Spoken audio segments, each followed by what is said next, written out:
All right, moving on. We've seen how to define a basic class. We've even seen how to add in the init method and also some instance attributes. So in our example of the user class, we have first, last, and age are instance attributes. And remember, attributes are just like pieces of data that are associated with each individual user. At least instance attributes are. We'll talk about class attributes in a little bit. So each instance of the user has its own first, last, and age. Now we're going to talk about instance methods. So this is where object-oriented programming really gets to be a lot more useful, to be honest, because right now we're just organizing pieces of data into an object, which frankly we could have just done like this. We could have created a dictionary and had first, colon, and then Joe. I won't make you watch the whole thing, but last, colon, Smith. And for each user, why not just represent it with this? Why go through all of the work of doing all of this here? Well, once we add methods in to our instances, things become a lot more useful. So if you recall in the video where I introduced this little poker example, and I had the non-object-oriented example, and then here was the example of using object-oriented programming, there is missing code, the class definitions, and all of that. But notice how I initialize a new deck, and then I'm calling deck.shuffle, deck.dealHand, deck.reset. Where are those methods defined, and how do we actually do that? So each instance of the deck class has its own shuffle, or its own deal hand. So let me show you how we do that. It's actually really, really easy.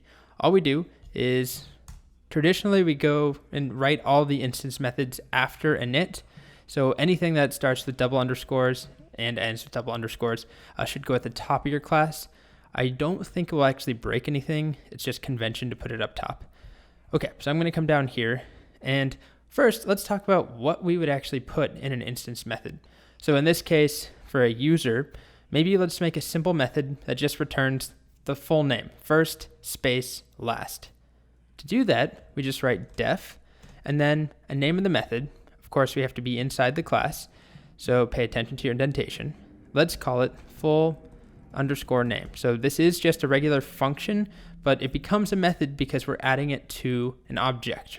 It's part of a class, and so whenever we initialize a user, it's a method on that user. Just like when we initialize a list and we call .pop, this is an empty list, but if we call .pop, this is an instance of list, pop is a method, versus things like print, that is a function, it's not on an object. Hopefully that's clear. Okay, so def full name, and full name doesn't need to take any, there's no parameters, don't need to pass any arguments. I just want the full name to come back. The thing is, we still need to provide self. And if you didn't catch my note in the last video, you do not have to call this parameter self. It's conventional to call it self. I've never seen anyone really use any other name, but you could call this, I don't know, instance of user or thingy. Totally up to you, but self is pretty much all I've ever seen. And anytime we define an instance method, we need to pass self as the first parameter. And in this case, that's all. And then inside the method, we have access to self. So all I want to do is return first space last. I can't do this. Return, let's do an F string. And I can't just do first. To reference first, I still have to do self dot first. And then I'll do space self dot last. Okay, so anytime we define an instance method, each copy of the user, so each instance of the user class made from this blueprint has its own full name method. And that full name is going to return its particular first name and its particular last name separated by a space. So every user, assuming they have a different first and last name, this will return something different. So let's test it out now. I have these two users. Let's just do print user2 dot, and we just call it like any other method that we've done. Dot pop, you need the parentheses afterwards. Print, it's a function, but same idea. And I'll execute it, and there we go, Blanca Lopez. So first space last name. Okay, so let's try one more just to get in the groove here. Let's do one called initials. So we'll do def initials. It's not going to take any parameters other than self, but it should return the first letter of first name, period. It should be like J.S for Joe Smith. Okay, so let's do this now. Def initials, we can just do a single line, return, and it's going to be self.first, the 0th character, period, self.last, the 0th character, period again. Okay, so hopefully you can see the pattern here. This is just a regular function definition, but it's inside of a class, and that makes it special. We will see how to define something called a class method. So this is an instance method. Every instance of user has its own method. A class method works a bit different. It's part of the class. We'll talk about it later. Let's just focus on these. So full name and initials. Self always is the first parameter. So in these two cases, it's the only one. But if I wanted to pass something else in, like let's just do one more here called def likes. And all that it will do is spit out somebody's name, space, likes a thing. So we'll take a thing as a parameter here.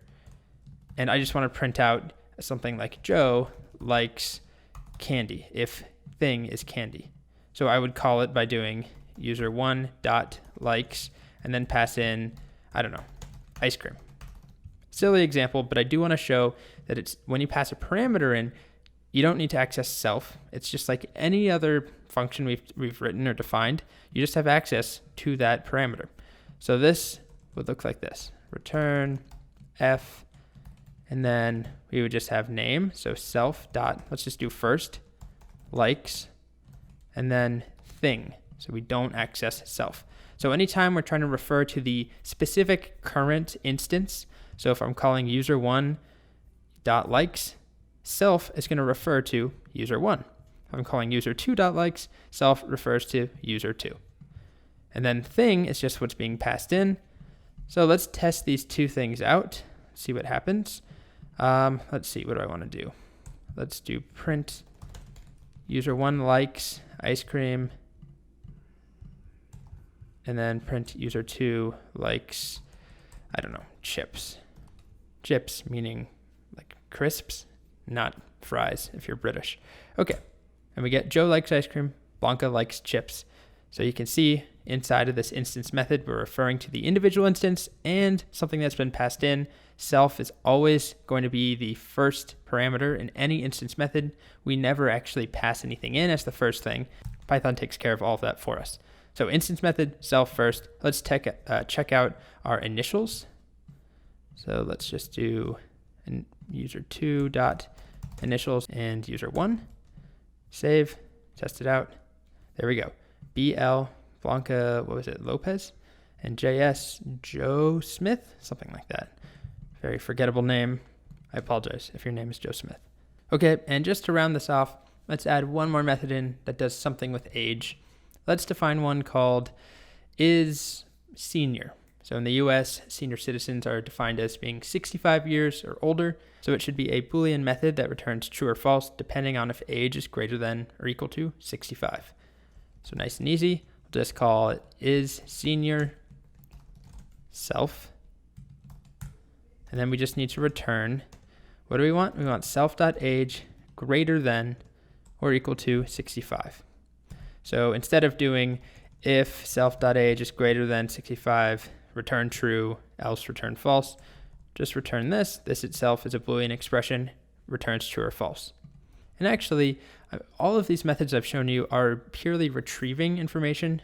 There's this idea of getters versus setters. These are getting information, but we're never changing first, last, or age. So let me just show you one more. Let's do one called, I don't know, birthday. And all that birthday will do is add one to age and then return a message that says happy birthday, whatever. So self, and then we'll just do self.age plus equals 1. And then let's return a string that says happy, and then let's put the age in there, self.age, th, like happy 65th birthday, comma, and I need my f, I forgot about that. And then we'll do self.first. Okay, So it should be, happy 69th birthday, Joe. Happy 42nd birthday, Blanca. So just to show you that we can update these attributes, they're not static, they're not stuck in whatever we first assigned them to be. Okay, so we have a bunch of methods. Let's test them all out. We've done likes and initials. I'll comment that out for now. Let's do is senior for user 2. And so user 2 is how old? 41, so this should be false. Let's do birthday for user 1. Okay, let's test it out. And then also after that, let me do a print user1 dot age so we can see if age was changed. I'll actually print it before and after. See what happens. So we get false for the is senior, that's right. Age for user 1 was 68. Then I called birthday and it happy 69th Joe. I guess it should say 69th birthday. And then age is now 69. Okay, so we've seen a bunch of different instance methods. This is where objects and classes start to shine. They're no longer just storage places for information or data. They also have functionality. Fun stuff. What else? Let me just wrap up. Self needs to be there for every instance method we define. If, let's say, you might think, okay, I'm going to just have a method that doesn't access self, like say hello. What if I just wanted something called say hi, and all that it does every time is print hello? All right, so if I tried to then run that by calling, I don't know, user1 dot say hi, it's not using self, so I don't need to add it. Well, actually, if we do try and run it, it gives us an error. It says say hi takes 0 positional arguments, but 1 was given. So Python is still trying. It assumes that there's, self is, or whatever you want to call it, but self as a convention is set up as the first parameter. But because it's empty, there's no parameters, it freaks out. So moral of the story, you need to have self in there, even if you're not using it inside the method. Most of the time though, pretty much 100% of the time, you will be using it inside the method until we talk about class methods. That's coming up. Okay, so we have an exercise or two after this, and then we're going to talk about class attributes and class methods. So let's get some more practice.